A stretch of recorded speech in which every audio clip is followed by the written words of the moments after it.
And if one day I should become a singer. Welcome back to Chatting with the Chamber. We're continuing our doctor theme today with Dr. Don Ferguson. Don is a psychologist at Infinite Relationships here in Verona. Welcome, Don. Thanks for having me. And Don, tell us a little about your business and why you came to Verona. Well, there were several reasons. One is that I lived in Verona for many years and really liked the town. And then also it's closer for me to my place. I live south of Verona, so it was really just a positioning thing. Also, I really like this building. It just fit for me. And the building is? This is the Vincenzo Plaza on 951 Kimball Lane, and it's a beautiful building, but it's also a little out of the way, and one of the issues of my business is to have people have as much privacy as possible. And Don, what prompted you to become a psychologist in the first place? It's a bit of a meandering story. I didn't know what I wanted to do when I left high school, so I joined the Army, meandered around the world, lived in Germany for many years, and but during that time started taking college courses, and psychology was always a natural fit for me, and I've never looked back. It's just been the best thing I could have done. And like some other folks we've talked to on this program, you had to start this business pretty much from scratch. We did. Can you tell us about that process? What's it like? Well, I was at Dean Medical Center for 20 years and decided that I wanted to get out of corporate medicine and do something completely different. And I started this with just these few offices. My initial goal was to have this magnificent place where there would be groups and education programs and all that going on. Typically what I've found is most couples want to be seen individually. They'll do a weekend retreat now and then. So most of my work now is individual couples and bringing people in here, and then we do some off-site things as well. Starting the business is relatively easy from a legal standpoint, and there's a lot of support for small business out there. The SCORE program was really helpful in advising me. I joined groups like BNI and other networking groups to integrate with other people that were doing the same thing, and I found it an interesting process and a frustrating process, because we also started right at the beginning of the recession. Great, that's true. What has been the greatest challenge you faced opening a business so far? It was really that the recession was a difficult way to begin, and so things were very slow at the beginning, and then just getting the word out and knowing what to do with marketing, for example, knowing what choices to make. Everybody has a way that you can spend money on marketing, and not all of it's effective. Yeah, no, all the salesmen will call you. Oh, they do. They do. They probably still do. They still do. Okay. And if there was one thing that you could tell the viewers here in Verona about your business, what would that be?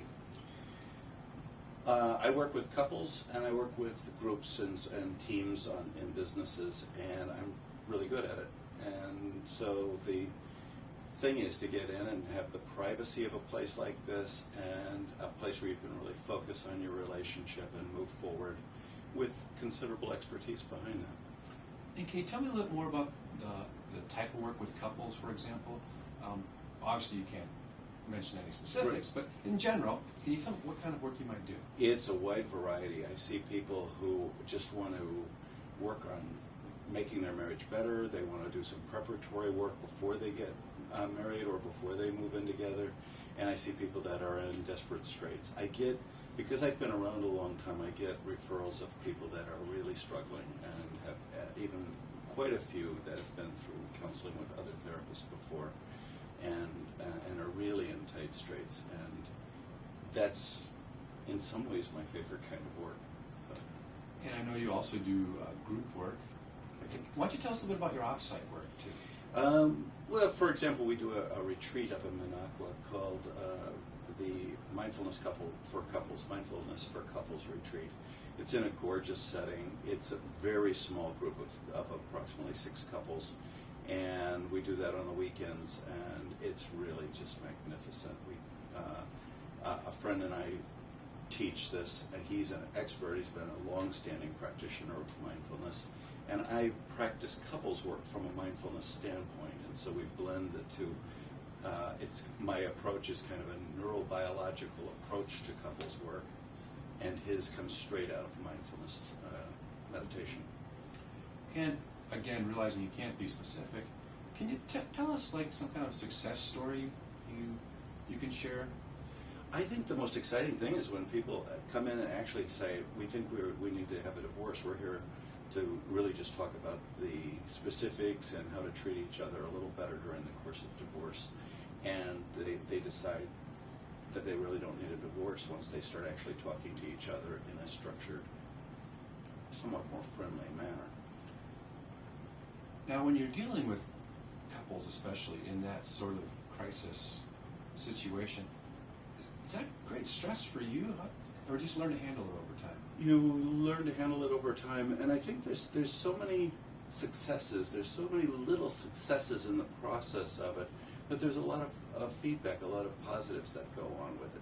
So there's certainly tension, but it's not something I take home with me, and thankfully my own marriage is very supportive.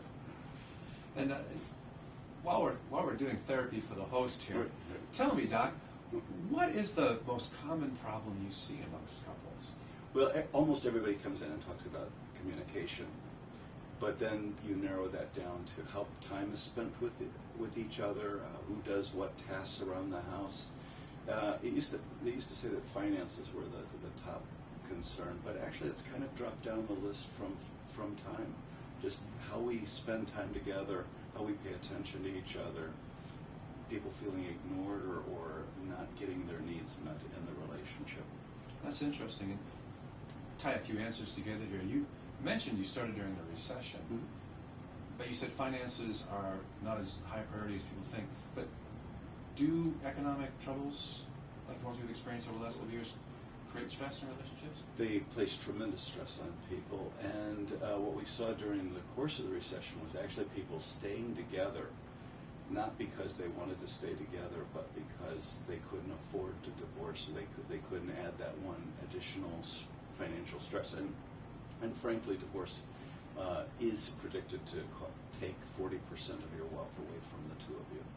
That's a huge divot. Finances create tremendous stress for people.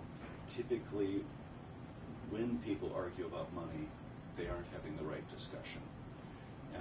Money has all kinds of indications, all kinds of issues connected to it, including trust, honor, getting needs met.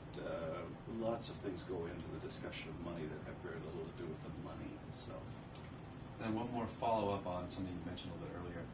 You said you work not only with couples, married couples, but also non-married couples as well. Non-married couples, teams, I really specialize in relationships. I'm most curious about systems and how people relate to each other. And many of the people I see are not formally married, but have long-standing relationships, or just beginning a relationship and wanting to do some preparatory work. So that could include not only what we would call romantic relationships, but business relationships and Absolutely. partnerships as well. We've done some work with partnerships, family businesses, different kinds of organizations and teams, and it's very exciting work because often teams are not working together simply because they're, in a sense, having the wrong discussion. And once you get people, give people a little bit more structure and get them a little more organized in their approach to each other, they can do great things. Well, terrific. Well, Don, if somebody wanted to get in touch with Infinite Relationships, how would they go about doing that? They would call 608-848-8000.